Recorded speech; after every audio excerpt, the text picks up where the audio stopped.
Now, this idea of the Canadian identity, for me, it was always sort of a mysterious thing growing up.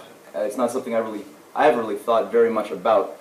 And it was really only when I started becoming political that the question even dawned on me, well, what exactly is Canada? What does it mean to be Canadian, you know? And I guess the more we think about it, and I'm sure everyone here has struggled with this in the context of what we've known, the discoveries that we've made, looking at how the world is actually operating, that there's not much of a direct answer that we get when we ask somebody, well, what does it mean to be Canadian? So I just throw that out there. I mean, what do you folks think so far our identity, the identity, what does it mean to be Canadian? What is a Canadian identity? Does anyone have any thoughts? We'd need liberal panty waists. Okay. Okay. But polite. Sure. Home with the dollar short and daylight syndrome. Mm-hmm. Yeah. You have a lot of Tim Hortons. We're not American. The thing I usually get that people reply immediately is, oh, I'm not too sure what Canada is, but I know we're not American. As if it's some sort of a badge of honor. You know, they say we have the biggest underdeveloped landmass in all of the world. Hurrah, what pride. You know. So these things, this is weird. This actually, this used to be seen as almost a touch of immorality to say, oh, we haven't done anything with our landmass. We have this great resource in the world. We can do so much good to elevate people's lives to a higher status of dignity, including our own, and we're just not touching it. And this used to be in past generations something that you would be somewhat ashamed of, like, oh, you've been kind of lazy. And yet here people are actually thinking, oh, we're green. That's good, you know. And the important thing, the important reason to think about this now is we have had a strategic shift politically over the recent months and really the last few years in Russia and in China. And really this culminated last year when Vladimir Putin fired this British operative, or this British trained operative within his government, who was the finance minister of Russia, Kudrin. Right? And he literally, Medvedev, who at that time was the president, went on public TV, literally told him, if you don't want to adapt yourself to the new policies of national sovereignty and long-term development of this new government, you're gone. You might as well just, you know, pack your bags and leave. And that was a big scandal. But since then, you've had now a commitment by Russia to adopt programs for the Bering Strait connection, connecting in through Alaska and into Canada. This is a program that Russia has openly made their national policy and have openly put aside a huge portion of the funding that will be required to build this. They're building all of the Siberian region right now. There's new science cities and corridors and bilateral programs with South Korea, India, and China for energy, hydroelectric power, and rail. China has also undertaken over the past, really the past several years, some of the biggest ambitious programs of the Yangtze Three Gorges Dam. Right now they're undertaking the Move South Water North program that's going to be greening huge portions of the Gobi Desert. And space. So these nations are actually the only ones left in the world that have active programs for lunar and Mars mining, asteroid mining, and greater scientific exploration of the solar system. And yet when you organize, like Paul, like Robbie, like Mark, like myself, and like some of you probably have already done, the nations or the people that you talk to when you ask them, well, what do you think of Russia and China? You know, the response you tend to get is, oh, those are corrupt dictatorships. Right? They're the ones protecting people like Bashar al-Assad, the other dictator who's killing his people. And yet, for some reason, these are the nations which are the only ones actually standing up for humankind, who have actually intervened to block us as an imperial set of colonies under NATO from going into and blowing up places like Syria and Iran. So you got to wonder what created this anti-Americanism, this idea that any nation which is engaging in large-scale development for the improvement of its own society is bad. Right? They're making top-down decisions. Top-down, that's dictatorial. Right? They didn't have a consensus to develop the Siberian region. China didn't have a consensus to build the great hydroelectric water projects. They're just going ahead and doing it. That's dictatorial. Here we have democracy. But then, after listening to something like Paul's briefing, you wonder, well, is that really a democracy that we're living in? Right? The most devout fascist programs that are coming out of the world right now are coming out of the European Central Bank, coming out of Obama's personal circles, coming out of those people who are pulling the strings on Stephen Harper. And yet most people are not all that concerned about this type of fascist police state apparatus that's been built up around our ears.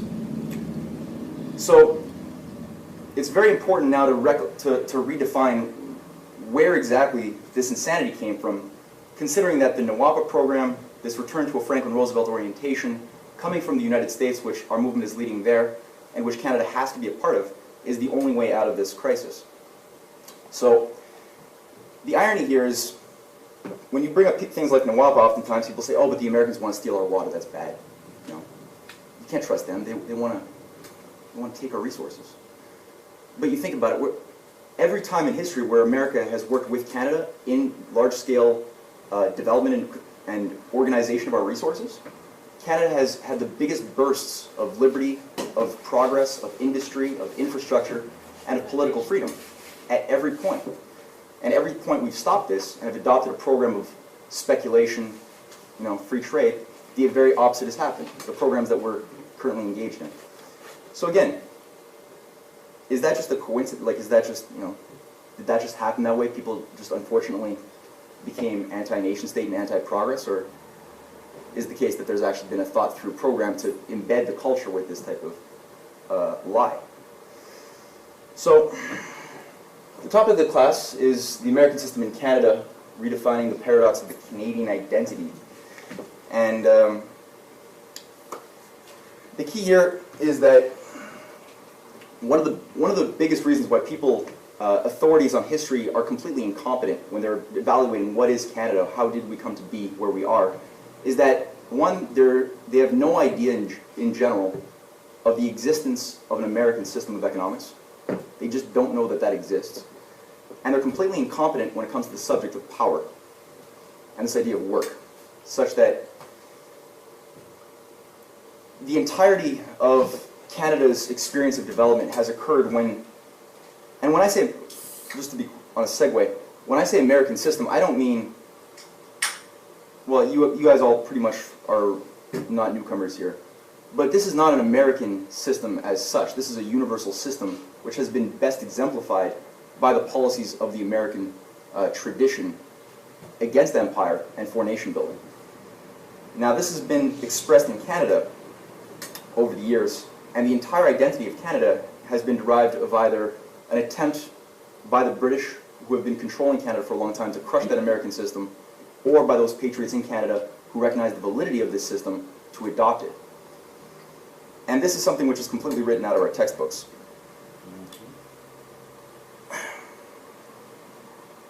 And the idea here really comes down to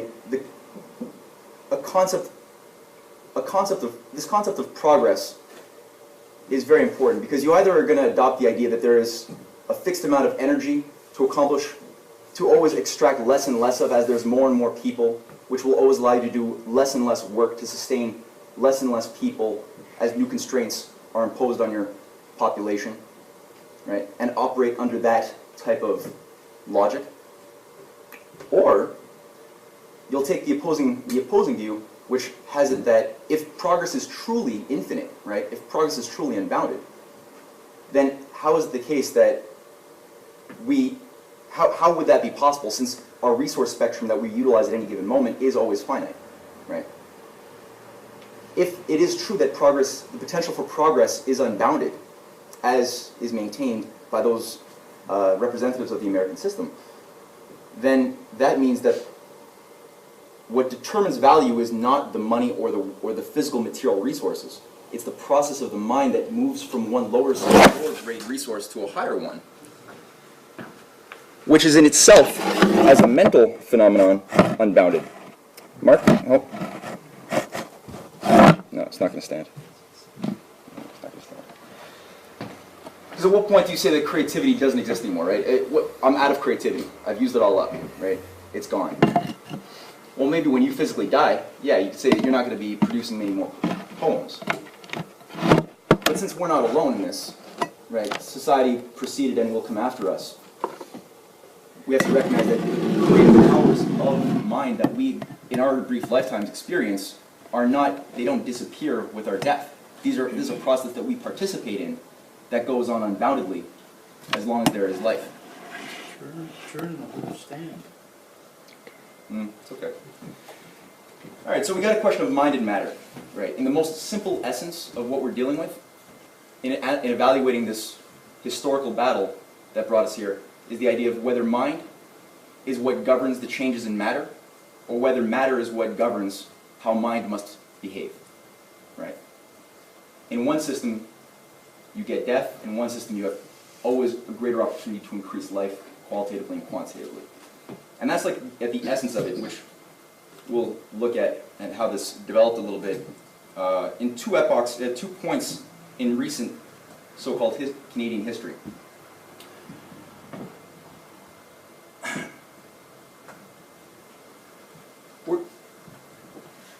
This idea of mind and matter and mind, or American and British systems, was exemplified in one speech given by one particular Canadian patriot who we're going to look at a little bit tonight, named Isaac Buchanan.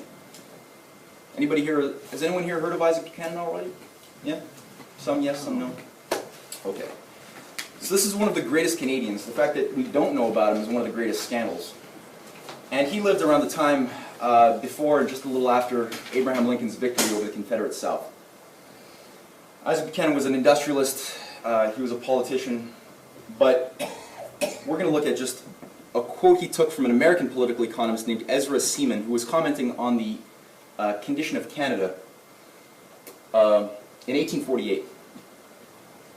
And Seaman writes, or actually, Seaman is quoted from Isaac Buchanan as saying, "Though the ratio of the increase of the population has been greater in Canada than the United States, yet their increase of wealth has barely kept pace with the population, and they are all as poor as they were half a century since. They have enjoyed the blessings of free trade all of the time, we only part of the time. Whenever we have attempted to supply ourselves by our own industry with the comforts and necessities of life, we have improved our condition as a people. And during the intervals of free trade and large importations of foreign goods, we have relapsed again into a condition bordering on bankruptcy, while the Canadians have been constantly exhausted and kept so poor by free trade as to be unable to get sufficient credit to have the ups and downs of prosperity and bankruptcy in succession."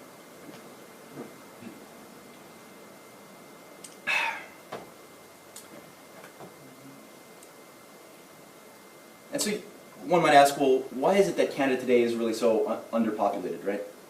After all of these years, we've been around for quite some time. We really only have 30 million people or so hugging the border of the United States. That's it. 7 major cities, sporadic rural towns. Nothing really going on.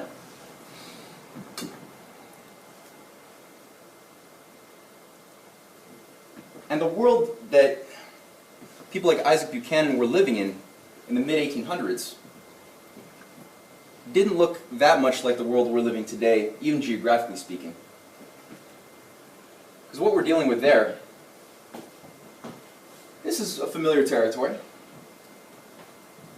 But the policy of free trade was never really about the money.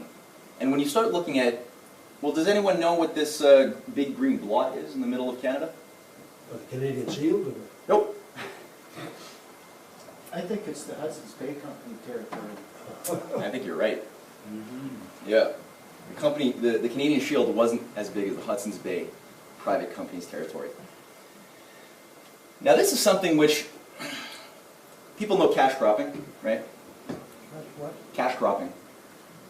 Currently?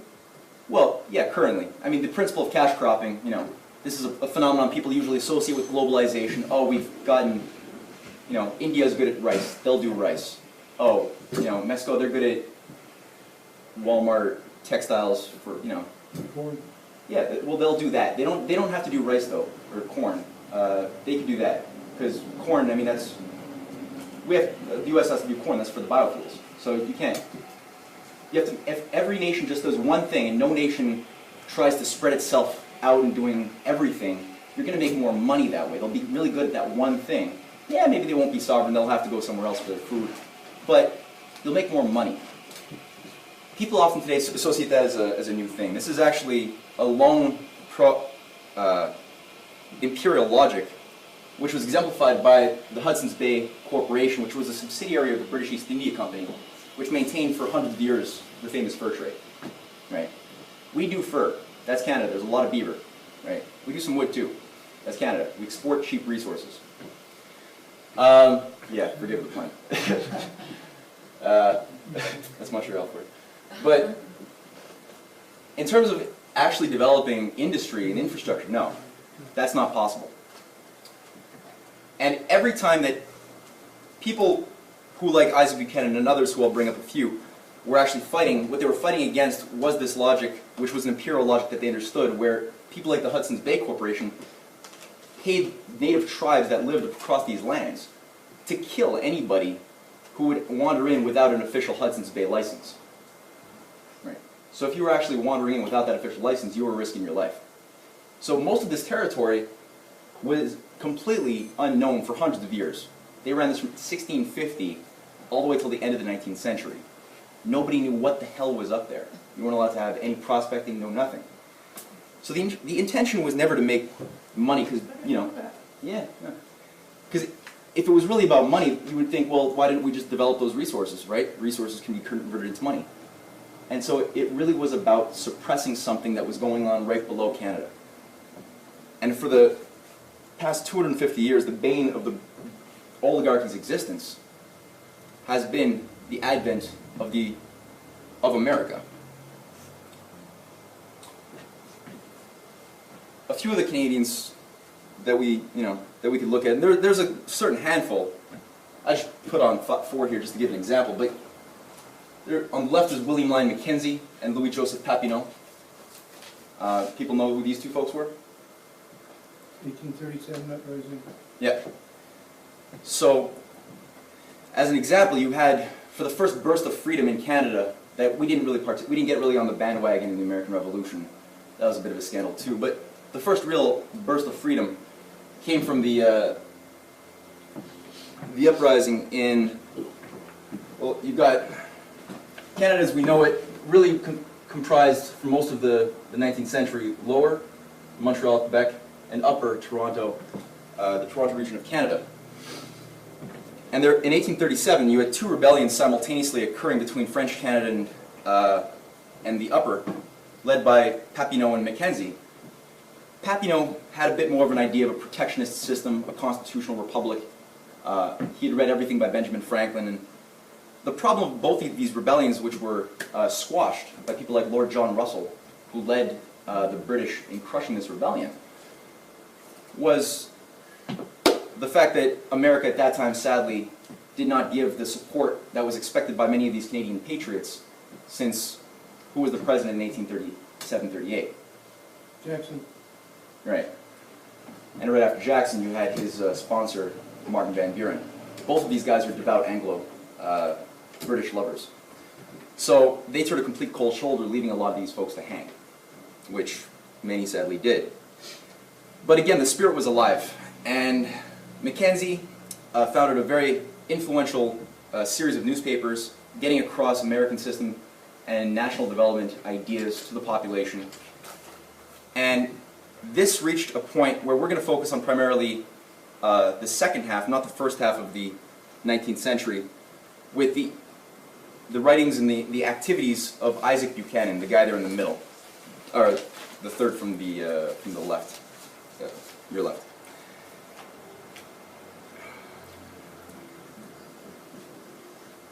So, what we had, right, was a process where free trade had run amok, even in the United States after Andrew Jackson, for decades. This destroyed the population, this destroyed the industry, and this led to a tension which had been built up to the point of a civil war. Canada, most people don't know Canada's role in this whole process, but Isaac Buchanan was famous for ensuring that Canada would not participate as a British outpost against Lincoln in who was trying to keep the nation and the Union together. People like Henry C. Carey in 1859 even commented on the danger of the role of Canada and the breakup of the Union, when he was writing that already the British are congratulating themselves upon approaching dissolution of the Union and the entire reestablishment of British influence over this northern portion of the continent. For proof of this, permit me to refer you to the following extracts from the Morning Post, now the recognized organ of the Palmerston government.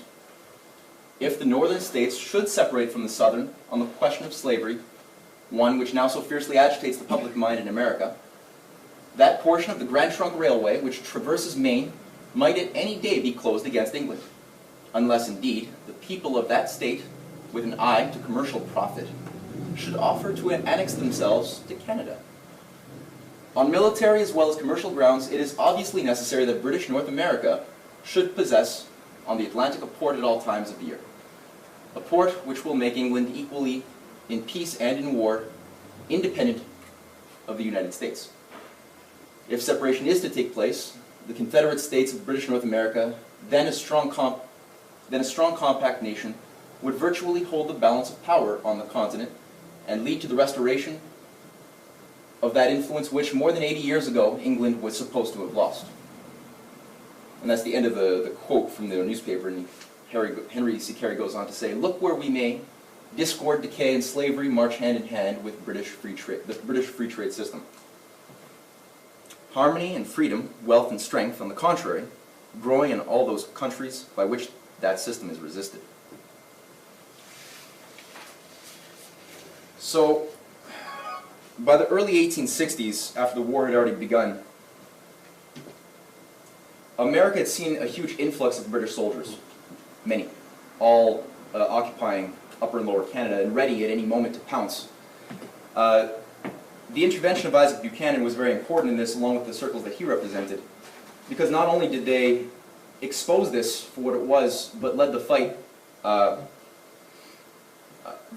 in government to ensure that Canada would not participate. And this was also occurring with the help of people like Tsar Alexander II, right? Who many of you know, who brought all of the fleets of Russia off the coast of the Atlantic as a sign to any European nation like that of Napoleon III or the Spanish Habsburgs or the British, that if they were to back up the British in going in to suppress Lincoln, that this would be war with Russia. So the interventions worked well, but it wasn't just that. The idea of Buchanan was you needed to have a strong community of sovereign nations in North America working on economic cooperation, what was called the Customs Union. And the Customs Union was something he had advocated for a long time in order to build up more rail development, more canals like the Welland Canal, connecting Lake Erie and Lake, Ontario. Yeah. And many other developments with the help of the United States as an ally. And in a speech, this is 1863 now, in a speech that Buchanan gave, which was very influential, in Ottawa, well, he lays it out. And I figure I'll just read some of these bigger ones, but we're going to get out of quote territory pretty soon and into the nitty-gritty. But he writes, I guess nobody can see these things, but the most appropriate thing that could be said in reply to the toast was that the internal improvements of the country would not be encouraged by the present government. It appeared to him that there was a great and obvious determination among the radical statesmen of England to interfere with our responsible government in tariff matters, and no ministry had ever gone so far in the direction of countenancing them as the present men. The true economical policy of Canada is to promote the prosperity of the Canadian farmer. And how is this to be done is the simply political question of the Canadian patriot. True political reform, such as we had before the Globe came to Canada, the Globe being the paper of his arch nemesis, who we'll look at in a second, and also the Globe and Mail today is the fruits of that. is such as we had before the globe came to Canada, is in a progressive state of society such as we have in America, the truest conservatism. We must be economical not only in applying the people's money for their own benefit, but in securing for our own people all of the employment we can, in making the articles we require, seeing that when the manufacturers live in a foreign country, they are not consuming the productions of the Canadian farms. No country can have this without having a manufacturing population to eat the produce which is not exportable. The adoption by England for herself of this transcendental principle of free trade has all but lost the colonies, and her madly attempting to make it the principle of the British Empire would entirely alienate the colonies. Though pretending to unusual intelligence, the Manchester schools are, as a class, as void of knowledge of the world as of patriotic principles. Cheers. As a necessary consequence of the legislation of England, Canada will require England to assent to the establishment of two things, on the subject of which time did not permit him now to further enlarge. First, an American Zollverein, and second, Canada to be made neutral territory in time of any war between England and the United States. That's just this section. So, you definitely have a very overt understanding of the idea of Henry C. Carey that manufacturers must coexist with agricultural production. You can't have them separated as you would under any cash cropping logic. But more importantly, the Manchester School, by the way, that's the famous school of Thomas Malthus, all Benthamites, all the British crazy monetarists. But you really had an understanding that you had this Zollverein idea was what American system economist Frederick List brought to Germany when he created a unification of the German states for, basically allowing for a high protective tariff on exports coming or imports coming in. But then you have to have cooperation among the local, areas of Germany too. So for that you will have a free trade, but it has to be subsumed under a principle of a large-scale development program. And that's the Zollverein idea. The reply, the attack, came 2 weeks later. It took a long time for the Globe to scramble up an attack led by George Brown, who was the editor, and a really evil fucker in general, of Isaac Buchanan. And they finally wrote in reply, "The conservative press are all unanimous in their expressions of its approval," that is the speech. "It was a great speech, a regular screecher. They endorse the sentiments it contains, the principles it sets forth, and not for many a long day has such an excellent speech been given to the world. So they all declare." In other words, England must give up free trade, a principle which, the farther it is carried out, the greater has her prosperity become, a principle which is seated deep down in the beneficial power of which is recognized by the greatest thinkers from Adam Smith downwards. Or what else? Why, the people of the colonies, smarting under the intolerable wrong done to them, will rise against this imperial authority and forswear forever their allegiance to the Queen, or the Crown. Mr. Buchanan believed that, as a necessary consequence of the free trade legislation of England, Canada would require England to assert to two things. First, an American Zollverein, and second, Canada must be made a neutral territory in time of any war between England and the United States. What a modest proposition. If not, according to Mr. Buchanan, the inevitable result is that we shall, as did the 13 colonies, become separated from the parent state. Buchanan intends that Canada should be left to herself, to protect her territory, with the power of peace or war thus given to us, with all British commercial interest in us destroyed by artificial restraints. What else should we be but an independent country? That is, were all these things to have occurred, it seems to be that Buchanan is implying that Canada should become an independent country. Ooh, shame, eh? So,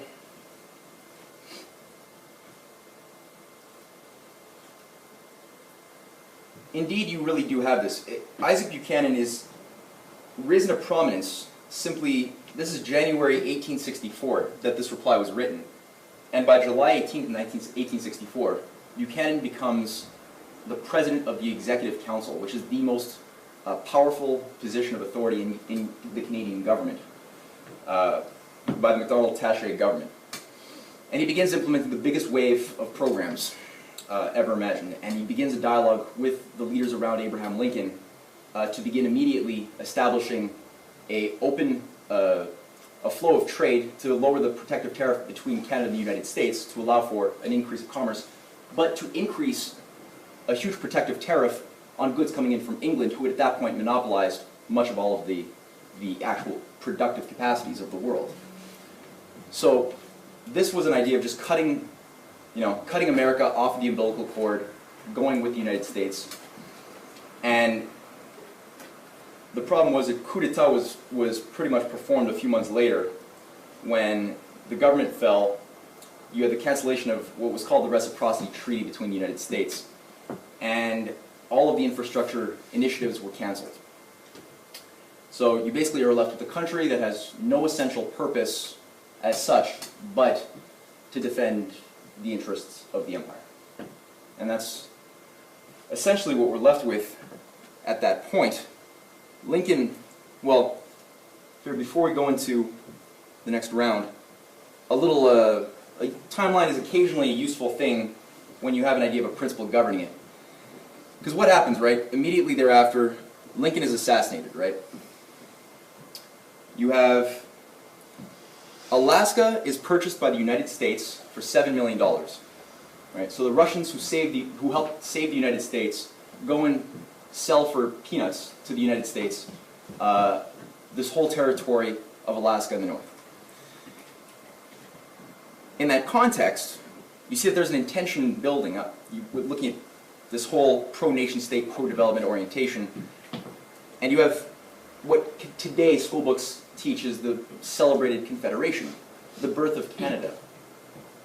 Well, really, what was the Confederation, right? Was this really the start of Canada as a nation state?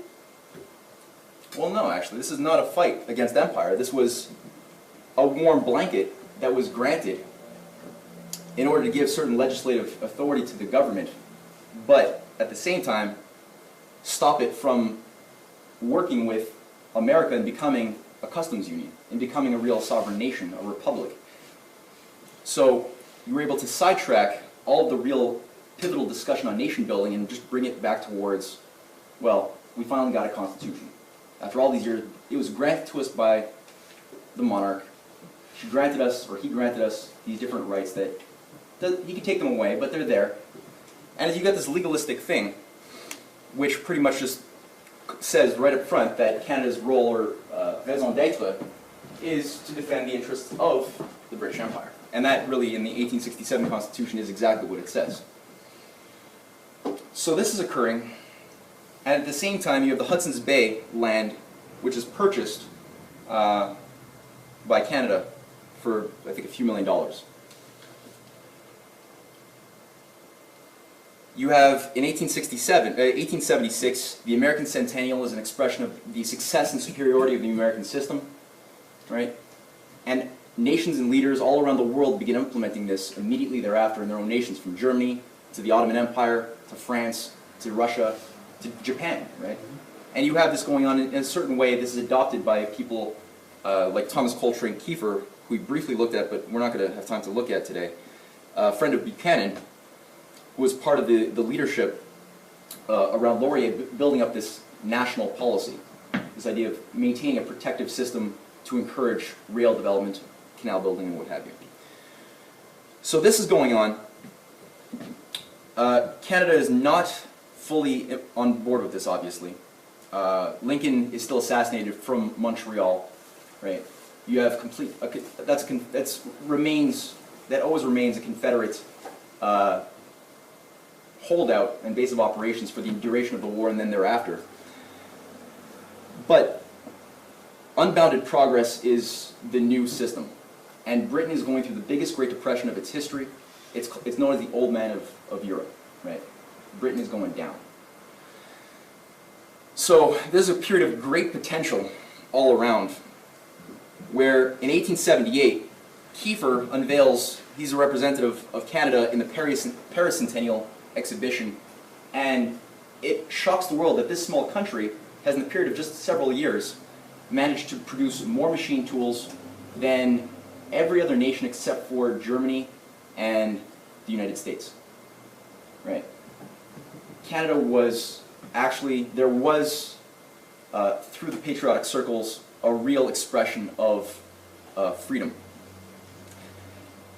And the British, their only way that they could react to this process was what I've just, dubbed here the assassinations galore epoch of from 1880 to 1914, where it was a very dangerous time to be a freedom-loving leader of any country, where you just look from James Garfield to McKinley, right, to Sadi Carnot, to Alexander II, to pretty much everybody, almost everyone who was advocating and applying this American system. We had the biggest wave of assassinations which were necessary to unleash hell on earth, which happened in World War I.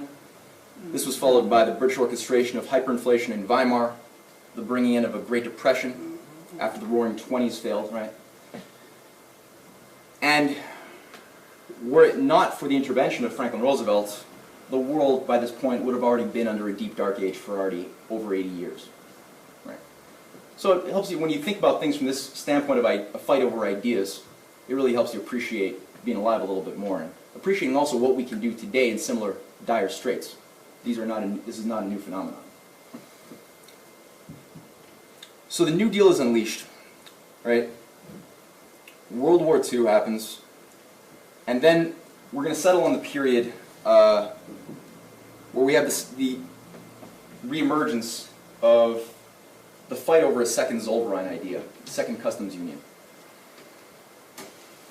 Now, this is from 45 to 68, and this is much more intense. A lot of people here were probably young kids growing up around that period. And this is a defining period which determines a lot of current history.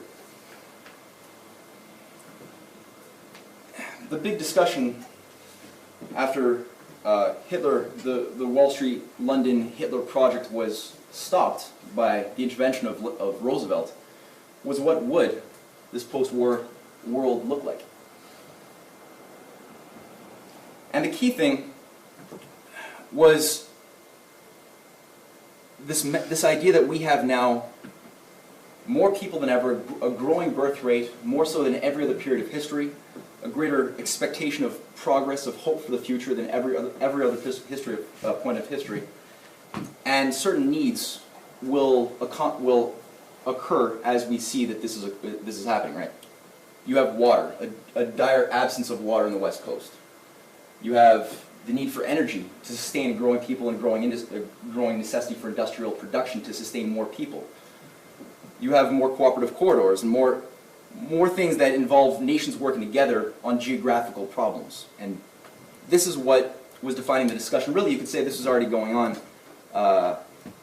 really at the end of the 19th century. People like Laurier, who I didn't bring up here, was a great advocate of also exporting water to the United States.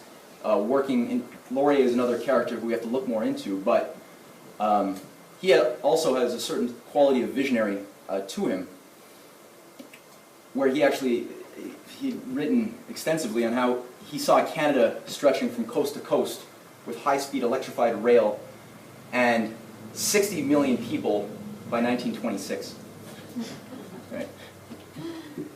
So the problem, though, is Laurier was living in the period of these assassinations galore period, where it was a very dangerous time to fight like hell, and he did fight to a certain degree, but within the context of World War building up and all of these things. So you had the intention already. You had a water boundaries treaty signed in 1911 under Laurier. The problem, though, is you had people like, at that time, again, bad timing, kind of like the uprising of the Patriots in Upper and Lower Canada in the 1830s. Who did you have in office at that period? Well, you're dealing with the effects of Theodore Roosevelt, and then you have Woodrow, the Ku Klux Klan guy. Right? So these two Anglophiles have no interest whatsoever and start embarking upon applying conservation policies, the banning of interbasin water transfers and other things that just are overtly intended to block such cooperative developments. So this now obviously is a new discussion. It wasn't permitted to take place during the Great Depression, during the Roaring Twenties, during the World War, but now it's come back to play.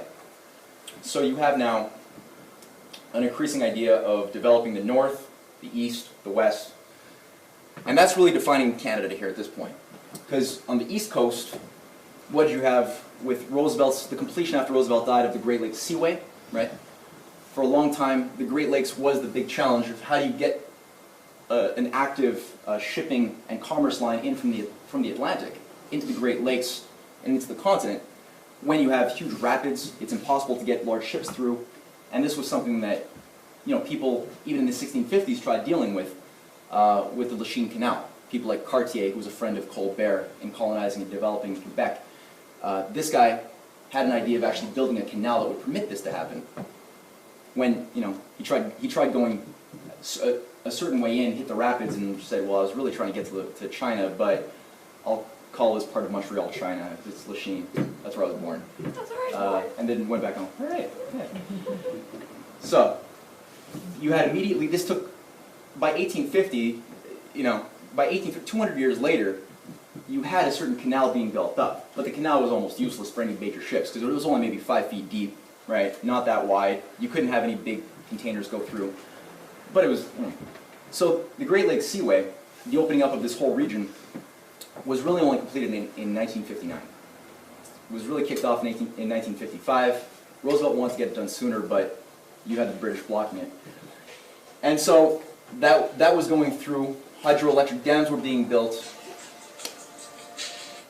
On the west coast, well, on the north, you had, under Diefenbaker, a project called the Northern Vision to create new science cities deep into the Yukon territories that would accommodate all of the needs under a modern quality of living, one of which was called Frobisher Bay, which was supposed to provide all of the accommodations of life expectancy in Toronto within a completely climate-controlled city. This is the late 1950s, Wow. under Diefenbaker.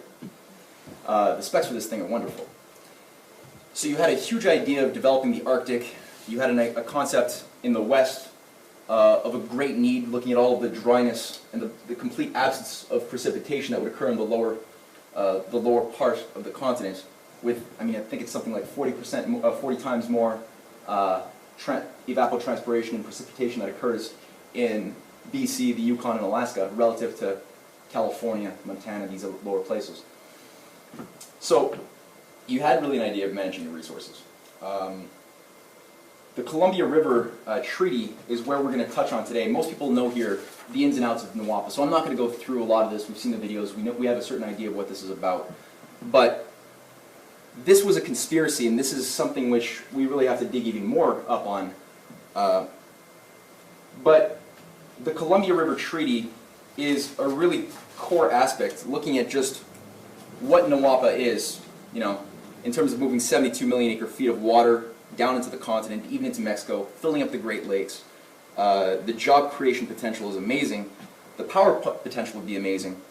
But this is something which we know was conceptualized by a private company called the Ralph Parsons Engineering Corporation. We know it had a congressional committee advocating and fighting for it under Frank Moss. We know from the NAWAPA videos that we've seen and that we've produced that people like the Kennedys, John F. and his brother, were advocating for such projects devoutly. And people like, Diefenbaker and even Pearson, who, for all of their problems, and they did have problems like, Avro Air's destruction wasn't the best idea ever. However, were very, very excited and did advocate the idea of opening up and permitting for water exportation to green the deserts of the West as the next platform in the development of Canada. So the key here is that this is not just a U.S. Initiative. For this could not have occurred because, well, it already did begin, in a sense. The NAWAPA has already begun, and a lot of people don't realize this. And you only get this when you start seeing that the Columbia River Treaty was not an isolated 4 or 5 dams the way we've sort of treated it today. to deal with some piecemeal thing.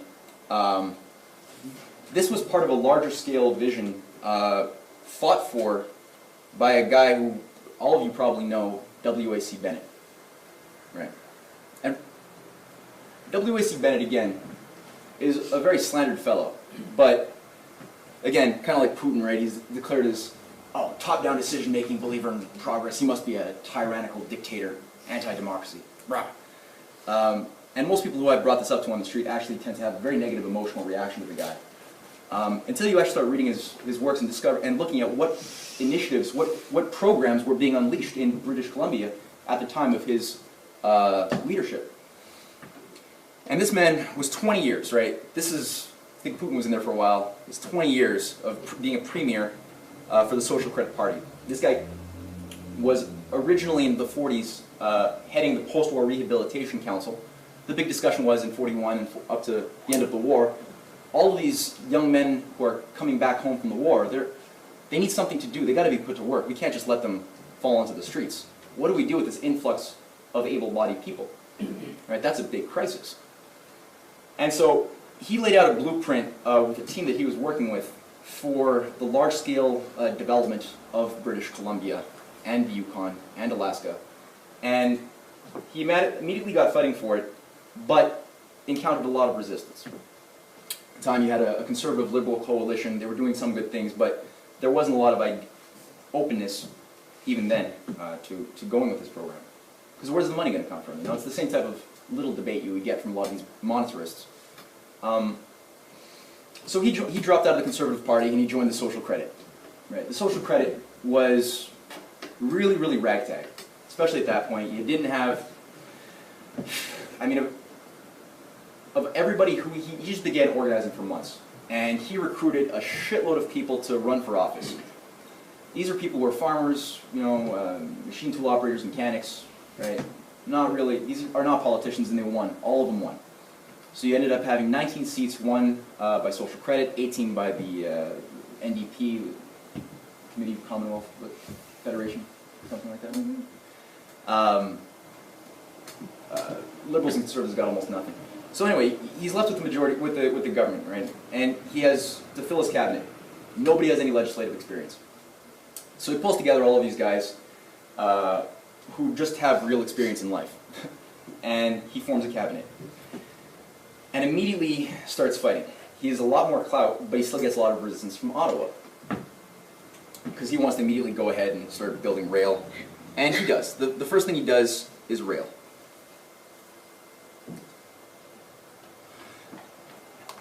And this is just this, again, looking at what occurred in BC under this guy's leadership is astounding. So before he got in, you had the North Vancouver Squamish line extended to Quesnel, that was built starting in 1912. You had the Quesnel Prince George that ended in 52. And then under his leadership, you've got Prince George to Dawson's Creek and Fort St. John to Fort Nelson, Prince George to Fort Nelson, you know, Takia to Landing to Dease Lake. But that, you look at all these initiatives, he was going somewhere with this.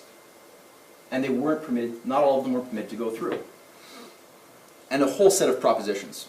So this is what we have today. This is the current layout of rail that's left in British Columbia. We've got, obviously, from North Vancouver, going all the way to Fort Nelson. That has been built. You have Dawson's Creek, right? This does exist. Little thing to the Mackenzie. And this region here, all the way up to Takia Landing, that's, have you guys heard about the rail to nowhere that's selling for $1? In the States? Or No, in here. Canada. Yeah, in Canada, if you got a budget, you can buy It's rich to nowhere. a few hundred miles of British nowhere, really? Okay, land Like British nowhere. Toronto's freeway to nowhere. Yeah. So, you know, a lot of people say, oh, that's, you know, W.A.C. Bennett, he was crazy. He built a fucking rail line to nowhere, sort of language, but you were crazy, right? Well, no, actually. When you actually look at the proposals, this was what it was supposed to extend to under Bennett's original design. All the way up to Dawson, that rail line to nowhere, right, from Takia Landing. It's a little bent down right now, but Takia Landing is over here, right? This is supposed to connect all the way up to Watson Lake, up to Carmacks, up to Dawson, and into Fairbanks. Right. This is the Alaska and Canada rail line, which our ally Hal Cooper is leading the fight on in Seattle. Exactly. Yeah. So the specs are all there. It all works, and it is why do you need so much rail, right? And you always want to get into the head of what's the general dynamic. Right. Keeping in mind the traditions of Roosevelt are still inspiring people. You have a dynamic of progress under John F. Kennedy. Under de Gaulle, you have the biggest developments in France against the oligarchy. And, well, you want to support, right? You want to support for the industrial activity that's going to be occurring in your pulp and paper mills, in your, you want to be able to transform the minerals that are on your land into something usable for export.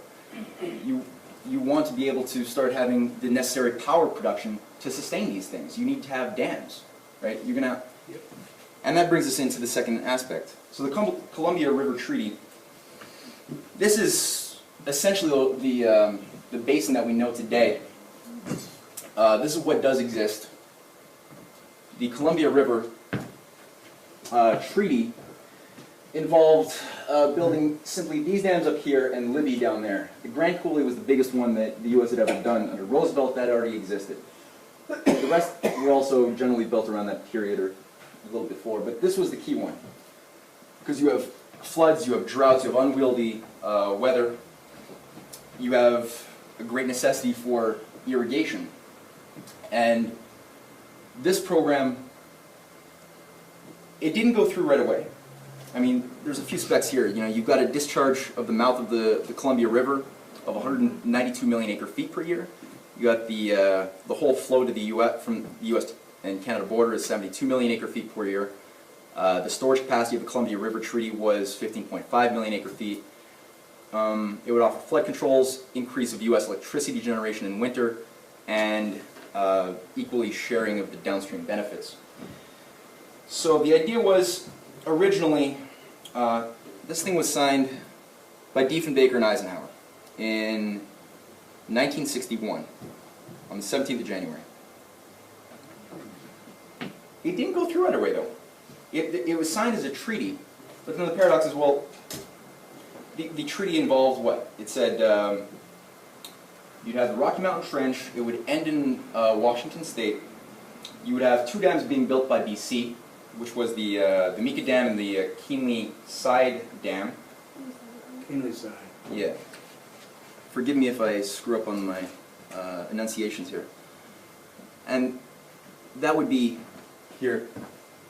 Right, so the Keenly Side Dam, the Mika Dam, and what came to be the Duncan Dam off of the Kootenay Lake. Dunkin' Donut Dam? Dunkin' Donut Dam? Yeah, no, Dunkin' Donuts. And the U.S. would build a Libby. So that was the original policy. The idea was Canada was going to receive about half of the electricity output from that. And yeah, the U.S. would get their flood control, their hydro water use. But it didn't go through, and the question is why? Well, Bennett had other ideas. Bennett didn't really, his whole point was, well, look, we're very underdeveloped. We can't use half of the massive amount of electricity that's going to be generated from these things. It's nice, but we can't use that yet. We want to develop, though. We want to have industries. So his whole idea was, we got to develop the Peace River. Yeah. So, actually, this is kind of a hectic thing here. So, actually, might as well. All right, so a little back and forth happened over the course of a few months. I'll read this out just because, yeah, it's better that I do that.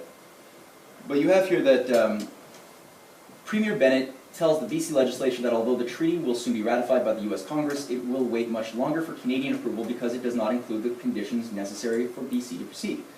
There is a dispute between the BC and Canadian governments which continues for over 3 years. Bennett says Ottawa should assist financing, but BC Power Commission is in control. Canadian government says, no, if Ottawa finances the Columbia River Treaty development, it has control over the implementation. Okay, not good. Bennett says, okay, if we want to sell the downstream benefits that we get from the power to the United States so that we can get some money to build up and develop the Peace River in the north, right? And the U.S. says no. The U.S. sends BC, the Canadian government says no, the U.S. should send the BC share of electricity back, no sale downstream. Bennett says no, we want the Peace River Dam for electricity and reservoir storage to develop the region. So the idea was, you know, we'll sell the energy from the Columbia River to the States, while we, for our development, will have the dams that we need to build on the Peace River way up north for the use of people in Vancouver, in the province, and what have you.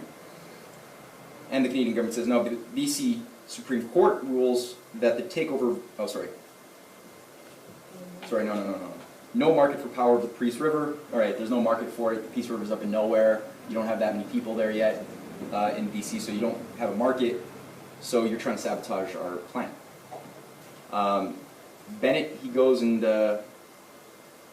well, basically, he says, well, let's just use BC Hydro, right? You've got BC Electric, which it's a private company. We'll just use them to build it. And, you know, BC Electric says, well, no, again, there's no market for it. We don't want to do it. So, all right. He just goes and he says, well, screw this. We'll nationalize. So, BC Electric is then bought out by Bennett and becomes basically nationalized. There's a little fight that goes through, but it's determined that that's a fine action. It's within the law. And now Bennett has the complete authority. He has the upper hand. Now that he has control of this giant enterprise that has monopoly over dealing with electricity development, now he can say to the government, as well as the U.S., my rules. We're going to develop the Peace River.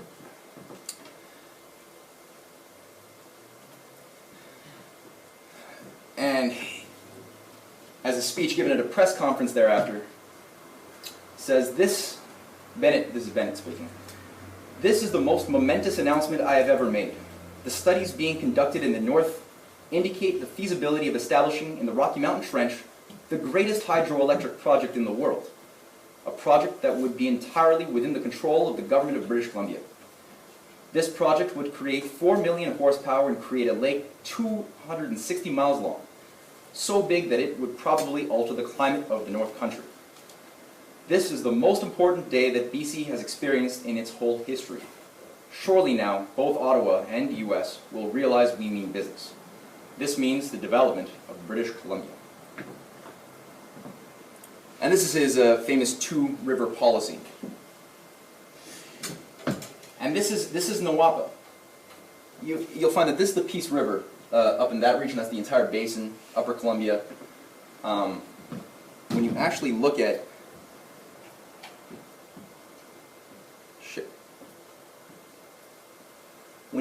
the original NAWAPA designs, Peace River up here, well, this is the Rocky Mountain Trench, that's Peace River. This requires the very dams that were built. This becomes the Bennett Dam. This was not, this becomes the Bennett Dam. You've got the Wollaston Reservoir up there. The entire idea was to have a portion of the water runoff from the Liard River and the other rivers up north channel off before they enter into the Rocky Mountain Trench. Right, this is this is the Columbia River region right here. That's Columbia River. And enter off and go up into Lesser Slave Lake, creating reservoirs, creating huge lifts, pumps, irrigating the entire prairie region, and then filtering off into various lakes like Superior and into the Hudsons. So this, what we're looking at up here, the Peace River program, the two-river policy of Bennett is directly, this is directly part of the Ralph Parsons blueprint. So the Columbia River is as well. And just to put some meat on the bones to that assertion, in '61, a scandal erupted because a premier of a province is never meet with a sitting head of state of the United States. That's really rare. And in the course of this conference that was happening in Seattle, for this guy's birthday or something, but this is in 1961, in November, and Bennett spends hours and hours in a closed-door meeting with JFK the whole time. There's no pictures available of both of these guys together, but everyone wants to know what was going on. Everyone was tight-lipped about it. But looking at what JFK was advocating just from the NAWAPA 1964 video, looking at the top-down conception of this one program, right, for NAWAPA, this was all of the discussion. This is what everybody was talking about. And so finally, the treaty is signed in 1964 by Lester B. Pearson and Lyndon Johnson and W.A.C. Bennett there in the middle. And things go through. So you got the ratification of the treaty in 64, all is set to go.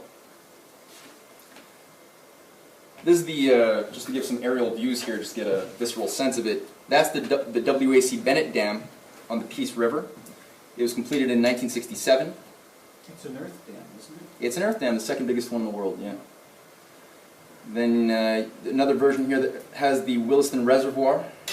Yeah, this is what's connecting to the North Superior river systems. These were all finished by within 1967 to 73. Okay, the Duncan Dam. That was the first dam to be completed in 67. You have the Hugh Keenly Side Dam and Arrow Lakes Reservoir, and the Libby Dam, and the Mika Dam. And the Mika Dam actually was the first to start using the Rocky Mountain Trench as a reservoir. So about 100 miles of the Rocky Mountain Trench were used for the first time as a reservoir with this dam. So we're starting to get an idea of how that works. Okay. So it's really important to have an idea of the mind and matter, right? You're dealing with a phenomenon here that transcends the individual lives on the stage. You've got a process of the conceptions accumulatively of people who are following a common principle of what is man, what is the universe that produced man, such that we don't have to adapt to the constraints of empire, of arbitrary resource limitations. This is something which is ongoing, and this is transforming nature in a way that for the first time it becomes self-conscious. With the NAWAPA program up until now, up before the NAWAPA, we've been doing this in a less conscious way. It's been somewhat subconscious for most of human history, right? The transformation of nature for the improvement of man. But this would be the first time that it becomes part of the actual self-conscious control, right, of human creativity.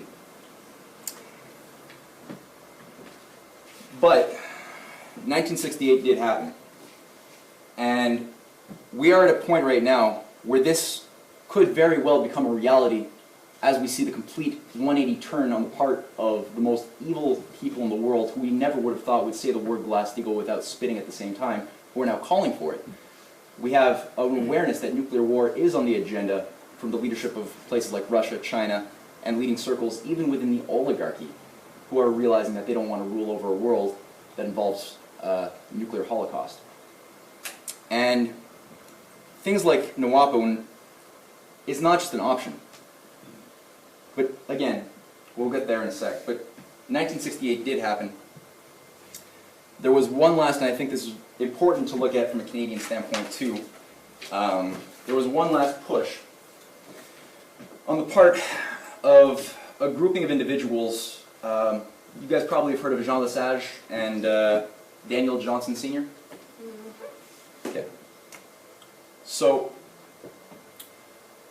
in the course, and this is also, I didn't really go through this, but the Révolution Tranquille was a process that was begun really by Lesage and people around him in Quebec, which was based on the idea, again, of complete hydro development, right?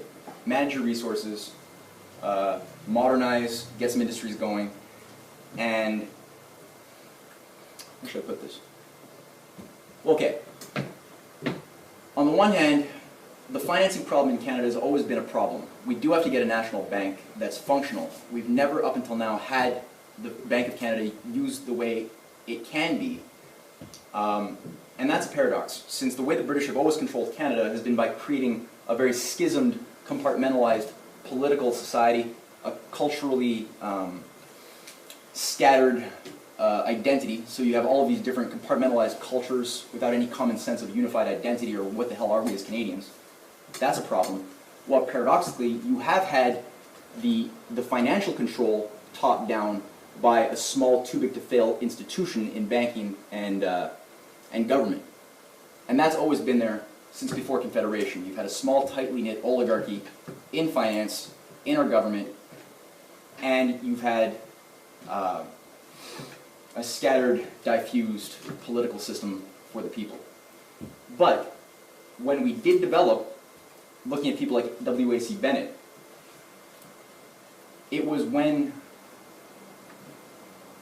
you had a nation, a part of the nation that worked together with another part of the nation for something which created a greater wealth deep into the future.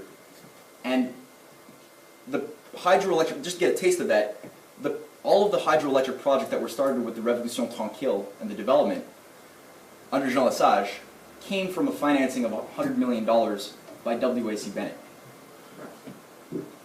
Right. So no loans could be provided from Ottawa whatsoever. There was a complete resistance to the idea of developing Canada.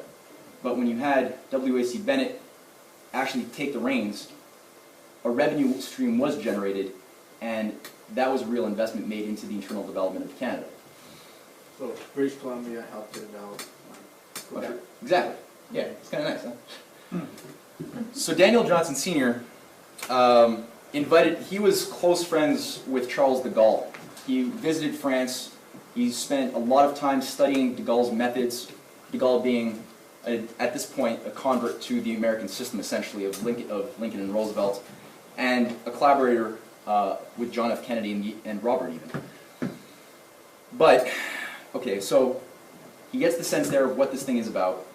De Gaulle comes and is invited to Quebec, where he tours for several weeks, all across Quebec. Hmm? You've heard about this, right? You were there? Okay. He dropped the bomb, I think. Vive le Québec libre! Right? Yeah. Oh yeah, there was major rhubarb as a result of that. Yeah, Right before Richie Havens came on. I don't know what that is. I'm Richie too young. Havens? Yeah. Freedom, freedom. Oh, okay. Yes. But at the time, this was not the separatist movement we know and hate today. This is a different beast. You're dealing with Daniel Johnson Sr., and this gives us a sense of why the Canadian identity today is so screwed up between the Francophone and the Anglophone community, right? Is that with the idea of Daniel Johnson Sr., he said, well, you know, we'll have separation if necessary, but not necessarily separation. That was his major theme. It was conditional. If we're brought to the point where we can't develop, we're going to be forced to separate and become a nation. And he had an idea of a constitutional republic. So his concept was a Bank of Quebec as a national bank with a constitution modeled on that of the United States, with a congressional system modeled on that of the United States, to finance what was necessary to be financed. De Gaulle was obviously all for that. So this guy was a fighter, and he ended up dead at the unveiling of a dam, the Manic Sank Dam in northern Quebec. Now, I've known people, and my grandfather was actually working on that dam and told me that if you dug up his body today, they say he died of a heart attack, but you'd find it riddled with bullets. I think you're real sneaky than that. Well, I mean, that's just Le Gaulle? obvious. I don't know. That's my grandfather. That's my grandfather. I don't know. But all to say, this was again when the British can't get their way. The last resort is always And this is not something they like doing, because the important thing is a lot of people, they learn the wrong lesson. They say, "Oh, that's why you shouldn't make waves." Whereas the real lesson you should learn is, well, no, these guys actually have exposed their weakness. Every time they have to kill a human being, right? They're exposing that there's something within an individual human being, as little physically as we are, that scares the hell out of this beast, such that it has to go out of its way to eliminate that person. So that's actually a very empowering thing, that there's something in every individual that has the potential to scare the hell out of the system. David assassinated. And these guys know what they're up against, you know? Yeah. And so that's the type of, I mean, you just look at Quebec today, and everything that we have was all said to have been impossible. The idea of bringing power lines all the way from northern Quebec with these Robert Bourassa reservoirs up in north of James Bay, down to population centers. Like, this is a huge friggin' distance. This is like 8 Frances, right, all locked up in here. That's huge. Yeah, underground, above ground, but whole new technologies had to be developed to transmit that energy over such huge distances to places like Quebec City, like Montreal, other places. Because, I mean, it's going to be losing power along the way and other things, so you had to create whole new advanced systems, a lot of which were helped by, again, the power of the Peace River and the discoveries made by W.A.C. Bennett's team in discovering how do you transport energy from the Peace River all the way down to places like Vancouver. These were whole new discoveries that were said to have been completely impossible. The program, again, according to the conceptions of people like these folks, and like Hydro-Quebec, when you look at their original feasibility studies of that period, was that Quebec was supposed to, by the late 1980s, be 70% nuclear. The idea was, hydro, we're going to have to phase out of that at some point. We've got to go nuclear. And a lot of these engineers were totally surprised in the mid-70s when all of a sudden all of the nuclear contracts were canceled. Only one was built, and they were told to build all these hydroelectric dams.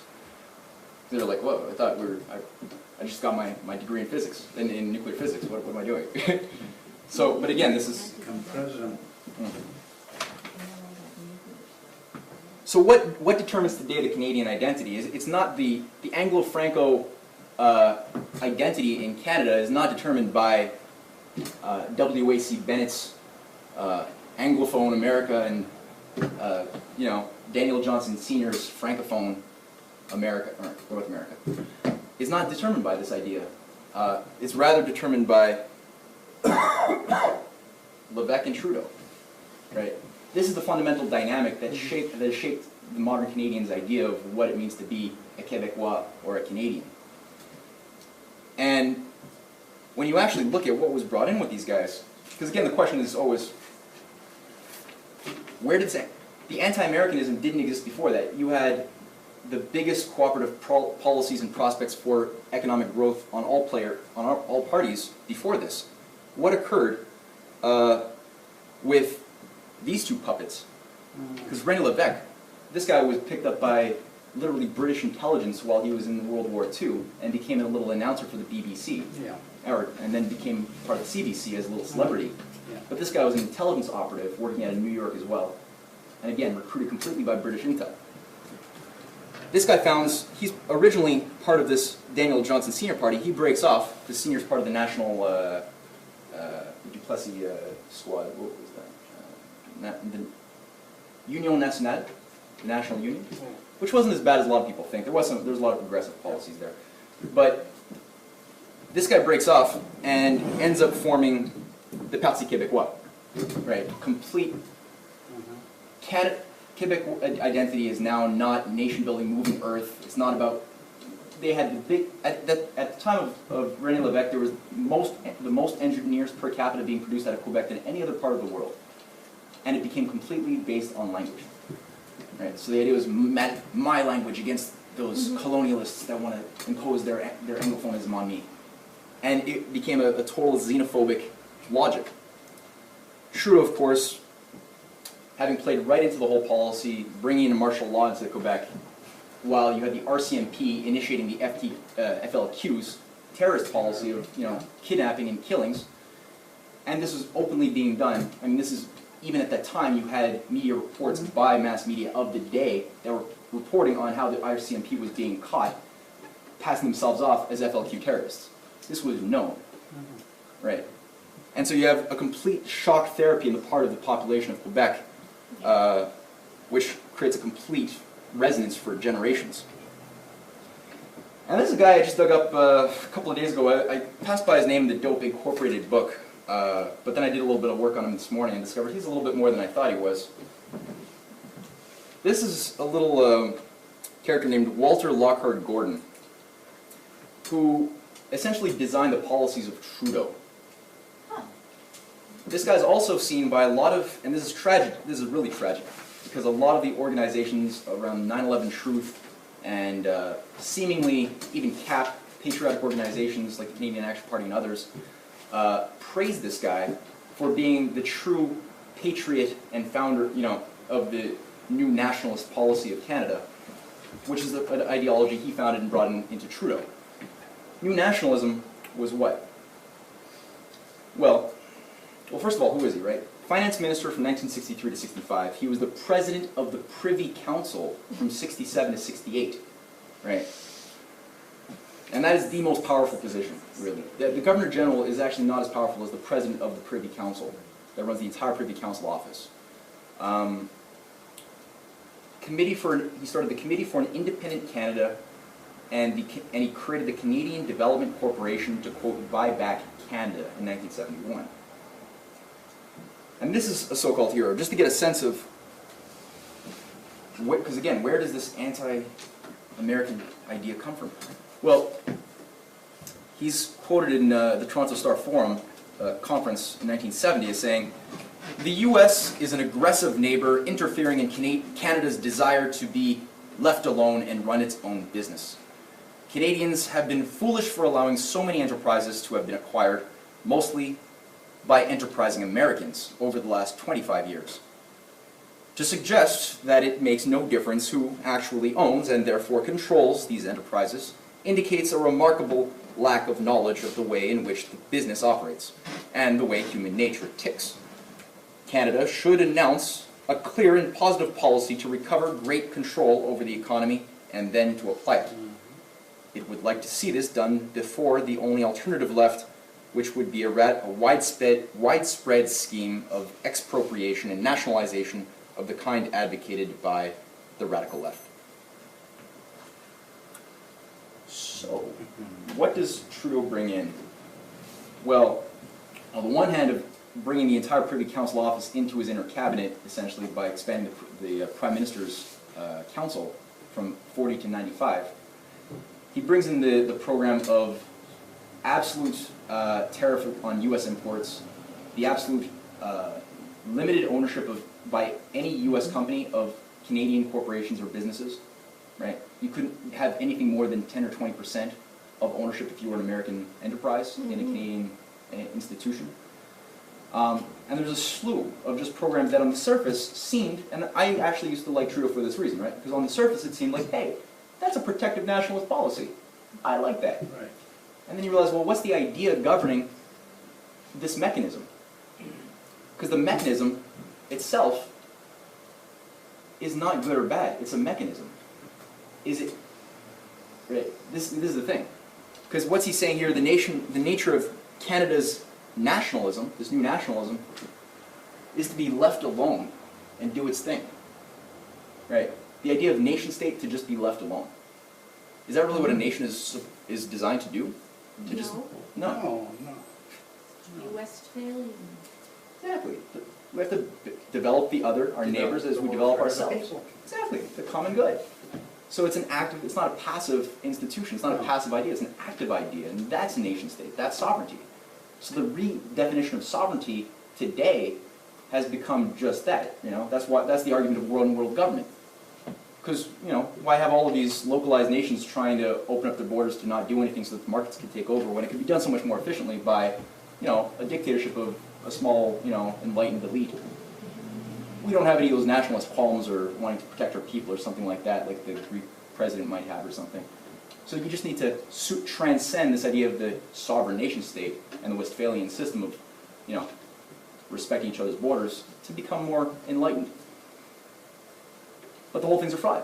It's based on no mind, right? Because that's the free market system. It's based on the idea that you sever mind from any decision-making process of the future where your society needs to go for the good of all. So if you sever mind, you can make this type of argumentation like this guy does.